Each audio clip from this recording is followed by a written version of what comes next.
The original Texas Chainsaw Massacre is a classic for a reason. It's grisly, it's gruesome, yeah, it's gross. But it's also super influential on horror as a whole, and particularly the subgenre of the slasher film. This movie helped popularize the use of power tools, for one, as a weapon. It also helped popularize the idea of the slasher killer being a tall, brooding man wearing a mask. The marketing of the film also really leaned into the idea that the film was based on true events, which isn't really that accurate. The plot of the film is entirely fictional, though there is some similarities between the crimes in the film and the crimes of famed serial killer Ed Gein. The film starts off with a news report that in the area of Newt, Texas, there was a grisly scene found at a cemetery where the bodies had been disturbed in their graves and had been desecrated and put into some gruesome display. And because of that, people are going to that area to check the cemetery and the surrounding cemeteries to make sure their family members are still at rest. The main crew and cast is a group of friends, teenagers mostly,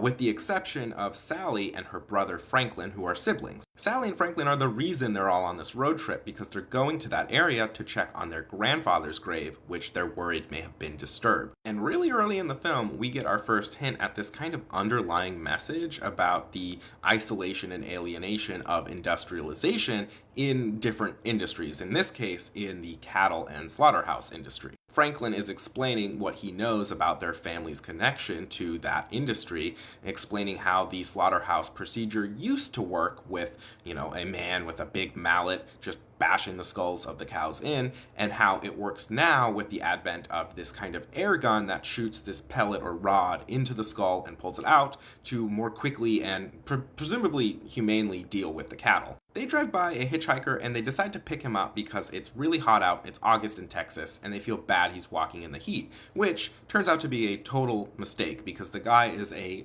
certified weirdo. He's showing them these weird gross pictures he took, and he does mention that his family used to work in the slaughterhouses nearby, and that they liked the old way with the mallet better, and that the air gun that Franklin mentioned was now more popular in use is no good. At this point, he becomes so agitated that he snatches the knife that Franklin was using to clean his fingernails to cut his own hand. Then, when they take that away from him, he grabs his knife that he had concealed on him and cuts Franklin. At this point, they just throw the guy out, and even while he's screaming and yelling, he marks the van with his blood. Further down the road, they realize they need gas, and they stop at a gas station to find that the man who runs it says they're empty, and he's waiting on a refill that could be later that day or as late as tomorrow. But Franklin and his sister recognize that they're close enough to the family homestead of their grandfather's land that they would like to just go visit the old house they would visit when they were kids. Upon reaching this now abandoned house, they explore and split into smaller groups, with some of them even venturing to the nearby neighbors who they see have gasoline. But oops! That nearby neighbor was the cannibal family that will be responsible for most of them losing their lives. And in true slasher fashion, which wouldn't become a formula till well after this movie, the family of cannibals slowly whittles down our cast. Leatherface even employing the old cattle-killing mallet to kill some of these teenagers. There's this implication that the family has turned to cannibalism as a means of sustaining themselves after losing their jobs when the slaughterhouse changed its methods from the old mallet way to the new industrialized air gun way. And one of the members of the family is the member that was running the gas station they stopped at earlier, which means that they do own the gas station and therefore could potentially sustain themselves on the sale of gasoline. Or could they? Is it just that they don't get enough people that drive through this area to do that? Or do they like their cannibalistic nature? I think it's more the latter. They clearly talk about their love for the old way of running the slaughterhouse.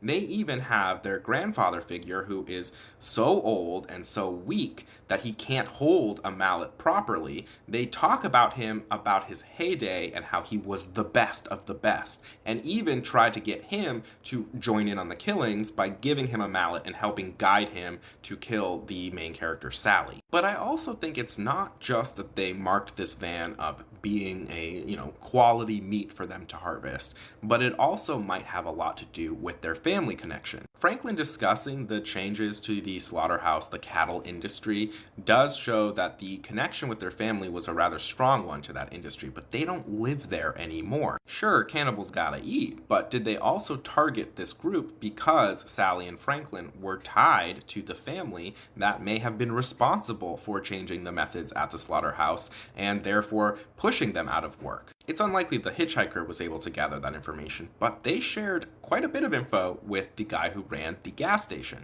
I think it's a bit of both. It started off as just regular, maintenance of replenishing their stores, and then it turned into an opportunity to kind of get their aggression out at the people or family of people who they feel are responsible for the decline in their way of life. They seem resentful of the fact that they feel they provided a meaningful and important service to society utilizing their skills at the slaughterhouse. And now they view people as just meat, as just cattle for them to sustain themselves. The movie doesn't explicitly state that the cannibal family was the responsible party for the desecration of all of those bodies and graves, but we can surmise that it was likely them, and it has a lot to do with this shift in their perception of other people. The advent of industrialization kind of pushing them out of what they thought was an important function to society makes them resentful and bitter towards society and want to get back by, one,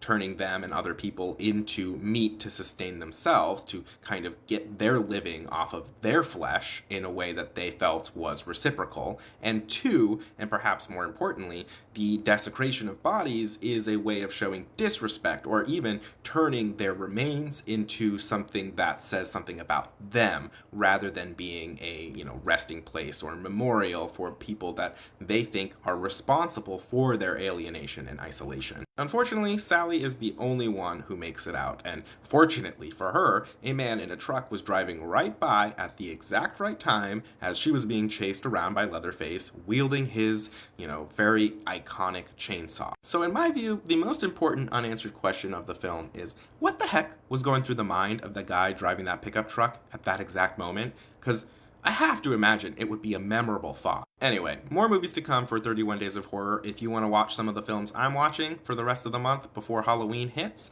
the list of movies I'm watching is in my pinned videos. Until then, I just think that we've all seen too many movies to pick up a hitchhiker. Just don't do it.